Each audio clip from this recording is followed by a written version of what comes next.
Did you know only 15% of people have ever actually beaten Minecraft? If you said yes, you're lying because I just made that up. Either way, not enough people who play Minecraft have beaten the Ender Dragon, and that is just something I cannot stand for. So I'm stepping in. For this video, I'm giving a step-by-step guide on how to slay that dragon and beat Minecraft. The zeroth? Yeah, zeroth. The zeroth thing you need to do is obviously create a world, and to do that you gotta hit the single player button, then click create new world, and from there we have plenty of choices to make. First, your difficulty. You got peaceful for idiots, easy for losers, normal for boring people, hard for anybody with a mental illness, and hardcore for people who hate their life. Once you choose your difficulty, you can name your world. I would suggest something like, I don't know, there's somebody in my house, please help. And now you can create your world. The first step once you get into your world is to go and get wood. Now, you really only need to mine like 1 or 2 trees, but just to be safe, destroy the whole forest. Now that you have your wood, you can create an entire set of wooden tools. Yes, an entire set. And once you create your entire set of wooden tools, you gotta mine some stone. Then you can immediately replace all those crappy wooden tools with cool stone ones. Aren't you glad I'm here? The next step is to collect food, and trust me, you're gonna need a lot of it. And the only way to get food is to reduce the population of every animal by 13%. Make sure to cook all the meat of all the animals you just murdered in cold blood.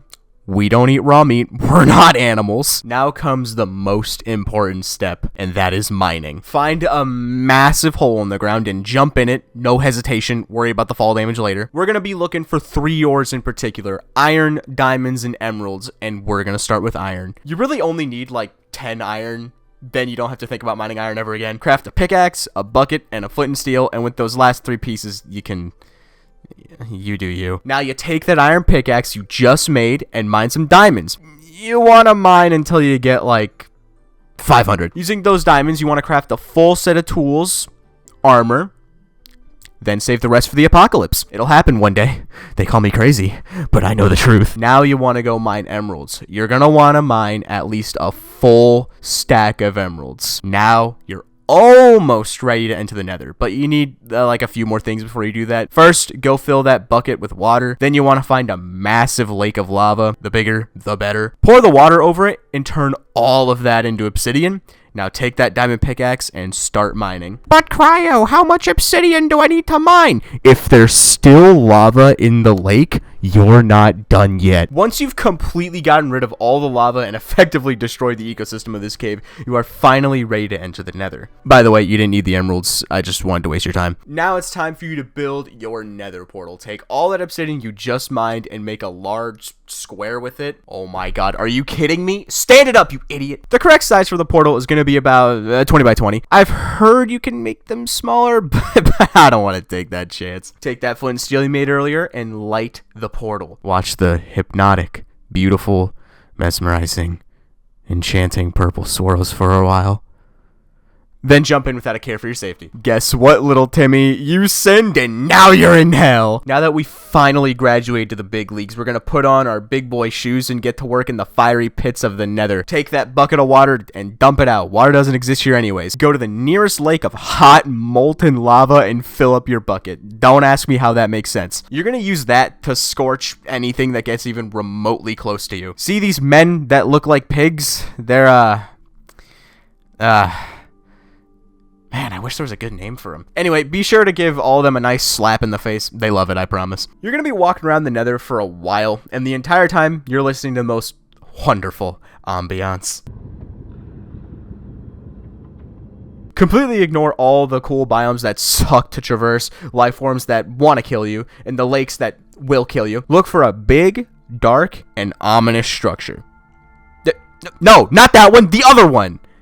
There you go, that's the one. Ignore all the skeletons that want to rip you limb from limb. They're not the important ones here. See those things made of fire flying around? Yeah, you're going to want to kill those things and harvest their remains. If you can't find enough of them, just find their home base and spawn kill them as soon as they're born into this world. Don't let them see a single second of their life. End it before they can even take a breath. You're going to want to continue slaughtering each and every one of them until you have enough blaze rods. You really only need like 6 or 7. God damn! You really only need around 6 of them, but just to be safe, let's get around 100. Now you might have enough. After successfully making the blaze population endangered, you can go on to collecting ender pearls. And guess what? Now you get to exercise free will for the first time in your pathetic, meaningless life. You get 2 choices on how to collect ender pearls. You can either engage in capitalism or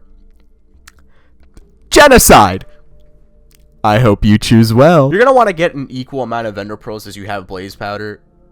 So 200. After collecting all the ender pearls you're gonna need, it's time to walk back to your portal. I really hope you save those coordinates. If not, then you're gonna walk aimlessly in a vague direction you think the portal is for about 3 hours until you eventually stumble upon it out of blind luck. Now jump through that portal, leave, and don't look back. Don't listen to the souls of the damned calling out, crying for a savior. Ignore them. Run! We're in the home stretch now, baby. First things first, take that bucket of lava and replace that with water. To be honest, you didn't really need to put lava in there at all. Now you need to prepare to actually fight the dragon. And in order to fight the dragon, you're going to need 2 things. A bow and an absolute buttload of arrows. Getting a bow is simple. You can either steal one off a skeleton's dead corpse, or you can genocide spiders until you have enough string and use some of the 8,000 pieces of wood you got earlier, and you can craft one. Now you need arrows. There are technically 2 ways to get arrows.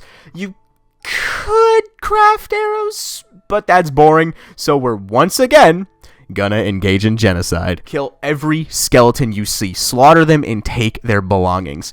It's okay, because you benefit from this. You're gonna need a lot of arrows, probably around, I don't know, 1,000. Now you can finally locate the stronghold. Take your blaze powder and ender pearls and combine them to make ender eyes. Why does this crafting recipe work? Don't ask me. I didn't make the game. I just play it. Throw one of those eyes into the air and walk in that direction. Keep throwing those eyes over and over and over and over and over and over and over and over and over and over until it randomly starts going down. Congratulations, you found the stronghold. All right, now that you've mined down the stronghold, what do you mean you missed it? Oh my God. Okay, go back to the surface and mine where the eye went down. There you go. Jeez, God, that's the stronghold. You're an idiot, you know that? All you need to do now is find the portal room. How do you find the portal room? Well, it's really simple, actually. Walk around in complete confusion for like 5 hours until you stumble across it out of blind luck. I feel like I'm getting deja vu here. It's been a long journey, but we finally made it. All this time, effort, tears, blood, sweat, and unbridled rage and frustration. All the holes you made in your wall, all the monitors and keyboards you broke, all the family members you cut off, all of it was for this moment right here. Plug however many Eyes of Ender you need into the empty spaces on the portal to activate it, and jump into the starry abyss below you. The final battle is here. The Ender Dragon flies above you. It's time to end this story. Before you can attack the dragon, you destroy its life support. There are 8 tall pillars of obsidian, each one with a crystal on top that gives the Ender Dragon health. Shoot as many arrows as you can to destroy those crystals. Build up and break them with your bare hands if you have to. Take away the Ender Dragon's life support by any means necessary. The moment you destroy that final crystal, you need to lock in, because this is it. This is the climax of your journey. Take your bow and fire at that dragon. Blacken the sky with arrows as you shoot to kill the atavistic beast that soars above you. And every time it dips to the ground to escape your hellfire, you approach with your blade and cut it to pieces. Rip that saurian creature limb from limb. Do not let it beat you. The Ender Dragon flies above you, imitating the gods that laughs mockingly down at you. It treats you like an insect it can forget about. You will prove it wrong. Expose the hubris it holds in its roar of artificial superiority. It will cry, it will thrash, it will spew its fiery breath, but you will not yield. You will not falter. You will not stop. You will prove that humankind can stand alongside the mythics of those greater. Your arrow, your sword, your heart shall pierce the heavens, break apart fate as we know it. Victory will be ours because we hold a will and spirit even the gods couldn't muster for themselves. Take up your weaponry and strike down the Ender Dragon. Free this world from its cruel talons once and for all. As the decaying beast wheezes its final breaths, screams its final roar, it will light up the sky with its death. And as the XP rains from above, your trophy is revealed to you, the dragon egg. Collect your prize and hold it close. Display it with confidence and use it as a token of your memory, a remembrance for the journey and accomplishments you have gained. And now, after the long journey, you can finally step through the portal and read the poem of your victory. And to you, I say congratulations. You have beaten Minecraft. Wait, what do you mean there's more?